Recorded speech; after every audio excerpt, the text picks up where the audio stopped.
In this problem, we have to find out the load resistance so as to receive the maximum power from the source, and also we have to find out the maximum power delivered to the load. तो सबसे पहली बात, हमें load resistance की value निकालनी है जिससे कि इस लोड रेजिस्टेंस में मैक्सिमम पावर ट्रांसफ़र हो, और इस लोड रेजिस्टेंस में कितना मैक्सिमम पावर ट्रांसफ़र होगा, उसकी वैल्यू क्या होगी, इसका कैलकुलेशन भी हमें करना है। तो इस प्रकार के क्वेश्चंस को सॉल्व करने के लिए हमें थेवेनिन थ्योरम पता होना चाहिए कि थेवेनिन थ्योरम क्या होता है और किस प्रकार से अप्लाई किया जाता है सर्किट्स पे, और ये क्वेश्चन बहुत ही आसानी से सॉल्व हो जाता है। तो चलिए इसको देखते हैं कैसे सॉल्व करेंगे। इस रेजिस्टेंस की वैल्यू हम कैसे फाइंड आउट करेंगे जिससे कि इसमें मैक्सिमम पावर ट्रांसफ़र हो। तो सबसे पहली बात, जिस रेजिस्टेंस की हमें वैल्यू निकालनी है जिससे कि उसमें मैक्सिमम पावर ट्रांसफ़र हो, उसको आप काट करके अलग कर लीजिए।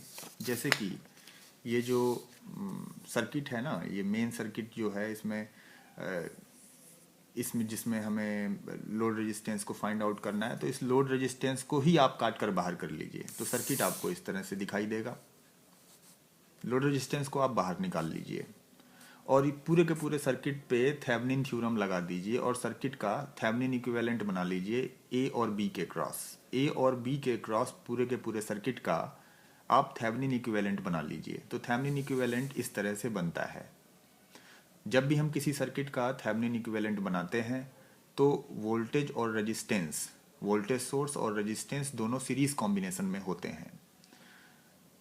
इस रेजिस्टेंस का नाम है और इस रेजिस्टेंस को बोलते हैं Thevenin resistance, Thevenin equivalent resistance. और ये जो VTH है, VTH को बोलते हैं थेवेनिन इक्विवेलेंट वोल्टेज। ए और बी के क्रॉस इस पूरे के पूरे सर्किट का हमें थेवेनिन इक्विवेलेंट सर्किट बनाना है। थेवेनिन इक्विवेलेंट सर्किट में एक वोल्टेज सोर्स होगा, एक रेजिस्टेंस होगा और ये दोनों सीरीज में होंगे। इस रेजिस्टेंस को बोलते हैं थेवेनिन इक्विवेलेंट रेजिस्टेंस, इस वोल्टेज सोर्स को बोलते हैं Thevenin equivalent voltage. Thevenin resistance को फाइंड आउट करने के लिए ये जो सर्किट है जिसका हम थेवेनिन इक्विवेलेंट बना रहे हैं, इसकी वैल्यू को किस प्रकार से फाइंड आउट किया जाए, इसको जरा देखिए कि अगर मुझे थेवेनिन रेजिस्टेंस फाइंड आउट करना है तो जिस सर्किट का हम थेवेनिन इक्विवेलेंट बना रहे हैं उसमें जितने भी इंडिपेंडेंट सोर्सेज हैं उसको डीएक्टिवेट करना होगा और ए बी के cross equivalent resistance find out करना होगा। यानी RTH को कैसे फाइंड आउट करते हैं, deactivate all the sources and find out the equivalent resistance across the terminals A and B. I repeat, deactivate all the sources, all the independent sources and find out the equivalent resistance across A and B. Deactivate करने का मतलब क्या हुआ, अगर कोई independent voltage source दिया हुआ है तो उसको आप शॉर्ट कर दीजिए, अगर कोई इंडिपेंडेंट करंट सोर्स दिया हुआ है सर्किट में तो उसको आप ओपन कर दीजिए। जैसा कि हमारा ये जो सर्किट है जिसका हम थेवेनिन इक्विवेलेंट बना रहे हैं, इसमें केवल एक ही इंडिपेंडेंट वोल्टेज सोर्स है, एक ही सोर्स है इसमें। तो कोई बात नहीं, इसमें इसको आप शॉर्ट कर दीजिए और ए और बी के क्रॉस आप ए और बी के cross equivalent resistance find out कर लीजिए और इक्विवेलेंट रेजिस्टेंस को बोलेंगे थेवेनिन इक्विवेलेंट रेजिस्टेंस। तो आपको मैंने बता दिया RTH को कैसे फाइंड आउट करते हैं। तो मैं फाइंड आउट कर लेता हूं RTH को। मैंने कहा सभी सोर्सेस को आप डीएक्टिवेट कर दीजिए। जिस भी सर्किट का आपको थेवेनिन इक्विवेलेंट बनाना हो उसमें सभी सोर्सेस को डीएक्टिवेट कर दीजिए। जिस भी सर्किट का आपको थेवेनिन इक्विवेलेंट रेजिस्टेंस निकालना हो उसमें से सभी इंडिपेंडेंट सोर्सेस को डीएक्टिवेट कर दीजिए। तो इसको मैंने डीएक्टिवेट कर दिया और डीएक्टिवेट करने के बाद सर्किट को जरा सा फिर से रिड्रॉ कर लेंगे।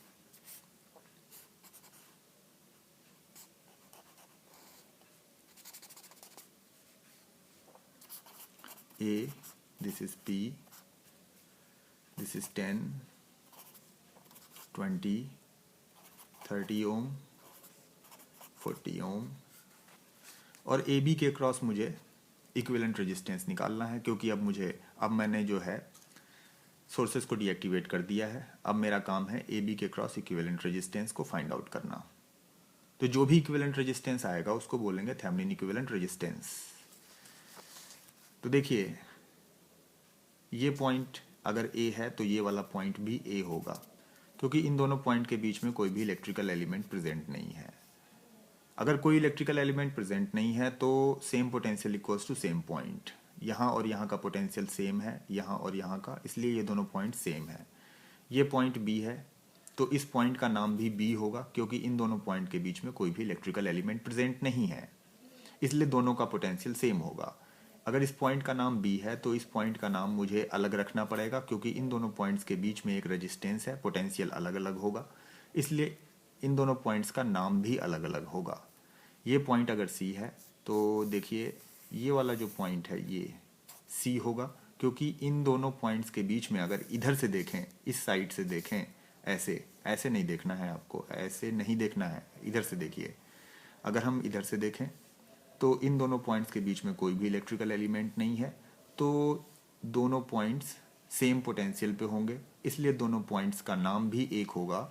इलेक्ट्रिकल इंजीनियरिंग में same potential equals to same point. ये दोनों पॉइंट्स एक पोटेंशियल पे हैं, इसलिए इन दोनों पॉइंट्स का नाम भी एक ही होगा।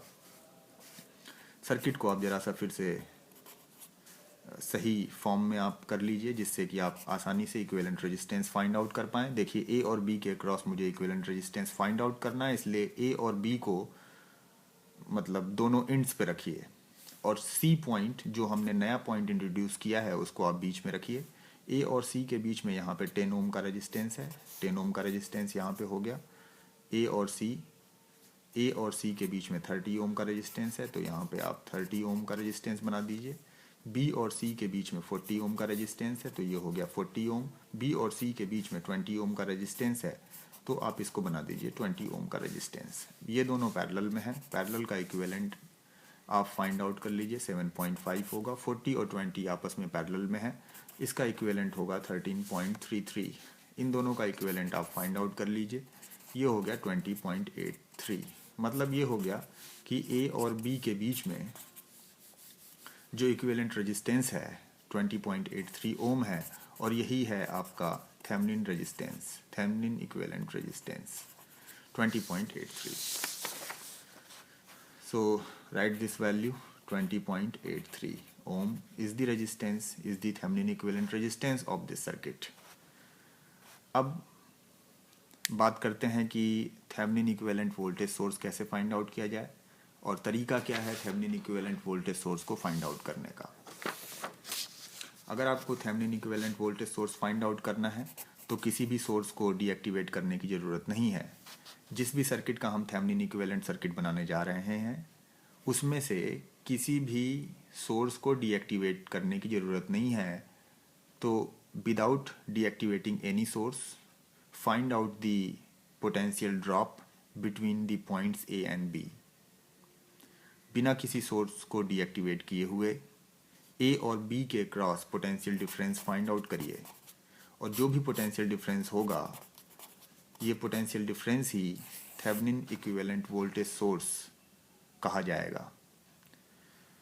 Without deactivating any source, find out the potential difference between the points A and B, then the value will be called as Thevenin equivalent voltage. तो फाइंड आउट कर लेते हैं हम कि क्या पोटेंशियल डिफरेंस है ए और बी के बीच में। मैं इस सर्किट को फिर से बना लेता हूँ। 50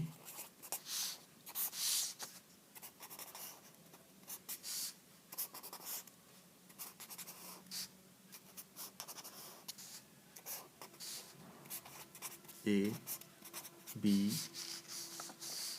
10 ओम, 20 ओम, 30 ओम, 40 ओम। अब मुझे V A minus V B find out करना है। तो V A minus V B कैसे फाइंड आउट करेंगे, देखिए मैं मान लेता हूं कि इस पॉइंट पे पोटेंशियल है 0। अगर ये 0 पे है तो ये भी 0 होगा, क्योंकि दोनों के बीच में, इन दोनों पॉइंट्स के बीच में कोई भी इलेक्ट्रिकल एलिमेंट नहीं है, इसलिए दोनों पॉइंट का पोटेंशियल सेम होगा। अगर ये 0 है तो ये 50 होगा, 50 वोल्ट। अगर ये 50 वोल्ट है तो ये भी 50 वोल्ट होगा, 50 वोल्ट। देखिए ये 50 पे है और ये 0 पे है। मान लेता हूँ ये करंट I1 है। ये जो करंट I1 होगी इसका कोई भी पार्ट इधर नहीं जाएगा क्योंकि ये रास्ता टूटा हुआ है। This path is a broken path, this path is a open circuit, so the whole current will flow through the 30 ohm. अगर ये मैं करंट मान लेता हूँ I2, यहाँ से चलने वाली करंट, तो इसका कोई भी पार्ट इस रास्ते पे नहीं जाएगा, सारी की सारी करंट इधर से होके जाएगी 40 ओम से। तो ये जो I2 है ऐसे फ्लो करेगी, I1 ऐसे फ्लो करेगी। तो I1 की वैल्यू क्या होगी? I1 की वैल्यू होगी 50 माइनस 0 डिवाइड बाई 10 प्लस 30, क्योंकि 10 और 30 दोनों सीरीज कॉम्बिनेशन में है, तो ये हो गया 40। 50 माइनस 0 अपॉन 40, इसकी वैल्यू होगी 1.25 एम्पियर। I2 की वैल्यू फाइंड आउट करना है। I2 equals to 50 minus 0 divide by 20 plus 40, क्योंकि ये 20 प्लस और 40 दोनों सीरीज कॉम्बिनेशन में है। 50 minus 0 divide by 20 plus 40 60, 50 by 60 आप करिए, ये आएगा 0.833 एम्पियर। मेरा मेन एम है VA minus VB find out करना। तो VA माइनस VB कैसे फाइंड आउट करेंगे? देखिए I1 की वैल्यू है 1.25, I1 इज 1.25 और I2 की वैल्यू है 0.833। I2 की वैल्यू है, दिस इज 0.833। इसको देखिए, A से मैं B की तरफ चलता हूँ और ये पॉइंट है A, VA। मेरा जो चलने का तरीका है वो इस तरीके से है, मैं इस तरीके से चल रहा हूँ। और आपको पता होगा in the direction of current the potential decreases. I am moving in the direction of current, so potential will decrease by I into R।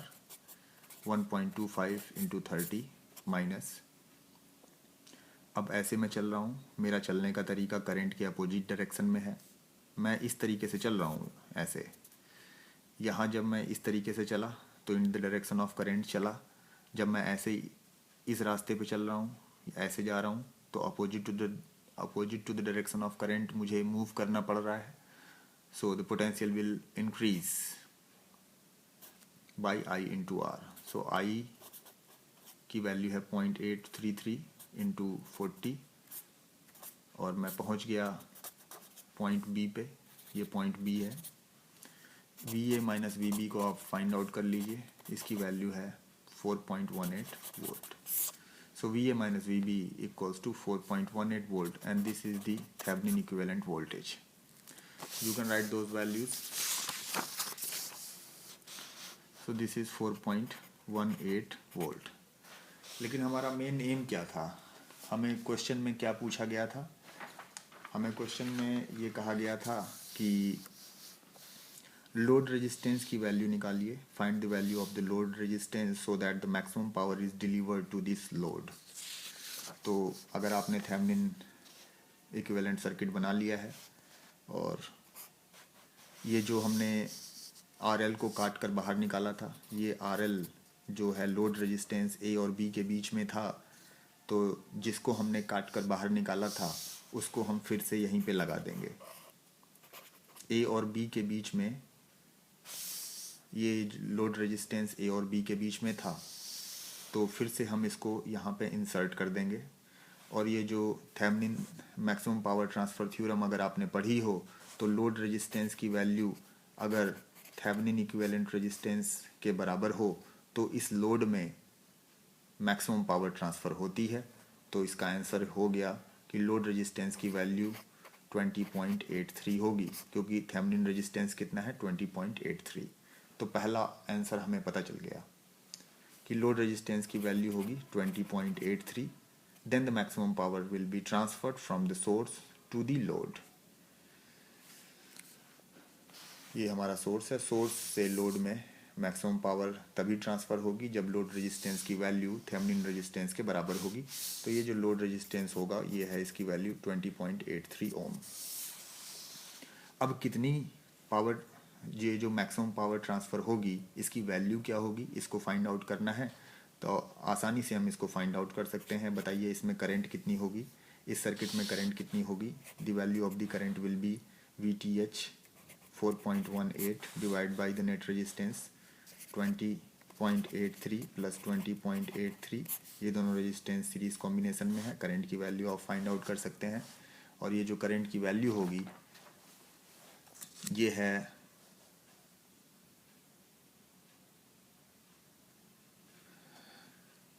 This current is 0.1 ampere. अगर लोड रेजिस्टेंस में 0.1 एम्पियर करंट फ्लो कर रही है तो power कितना transfer होगा, P equals to I square into R। So 0.1 square into 20.83 और ये जो पावर की वैल्यू होगी ये होगी 0.2083 watt. So this is the answer. देखिए ये जो करंट हमने निकाला ये करंट उस समय की है जब मैक्सिमम पावर ट्रांसफ़र हो रहा है। ये उस समय की करंट है जब मैक्सिमम पावर ट्रांसफ़र हो रहा है, क्योंकि मैंने जो लोड रेजिस्टेंस ऐसा लगाया है कि मैक्सिमम पावर ही ट्रांसफ़र होगा सोर्स से लोड की तरफ। तो ये करंट उस समय की करंट है जब मैक्सिमम पावर इस लोड रेजिस्टेंस में ट्रांसफ़र हो रहा है। जब इस लोड में मैक्सिमम पावर डिलीवर हो रहा है ये उस समय की करंट है। तो इस करंट से जब हमने ये जो पावर डिलीवर्ड निकाला है इस लोड में, तो ये मैक्सिमम पावर है। तो मैक्सिमम पावर की वैल्यू है, कितना मैक्सिमम पावर ट्रांसफ़र होगा, 0.2083 वाट। तो ये जो हमारा प्रॉब्लम था इसमें दो पार्ट थे, लोड रेजिस्टेंस की वैल्यू क्या होगी और इसमें मैक्सिमम पावर ट्रांसफ़र क्या होगा, मैक्सिमम पावर डिलीवरी क्या होगी। तो लोड रेजिस्टेंस की वैल्यू होगी 20.83 ओम और इसमें मैक्सिमम पावर ट्रांसफ़र जो होगा उसकी वैल्यू होगी 0.2083 watt. So this is the complete solution of this question. और जब भी इस तरह का क्वेश्चन आए तो आप क्या करेंगे, लोड रेजिस्टेंस को आप काट कर हटा दीजिए। लोड रेजिस्टेंस को काट कर हटाने के बाद ये जो सर्किट बनेगा, जो भी जैसा भी सर्किट बनेगा उसका आप थेवेनिन इक्विवेलेंट बना दीजिए और जो आपने काट कर बाहर निकाला था उसको आप फिर से लगा दीजिए। करंट को फाइंड आउट कर लीजिए। जो भी जब ये लोड रेजिस्टेंस हम लगाएंगे तो लोड रेजिस्टेंस की वैल्यू मैक्सिमम पावर ट्रांसफ़र के केस में थेवेनिन रेजिस्टेंस की के बराबर होगी और आसानी से आप करंट फाइंड आउट कर लीजिए। और करंट फाइंड आउट करने के बाद पावर निकाल लीजिए, P equals to I square into R और ये जो मैक्सिमम पावर ट्रांसफ़र हो जाएगी। और यही प्रोसीजर है इस तरह के क्वेश्चंस को सॉल्व करने का।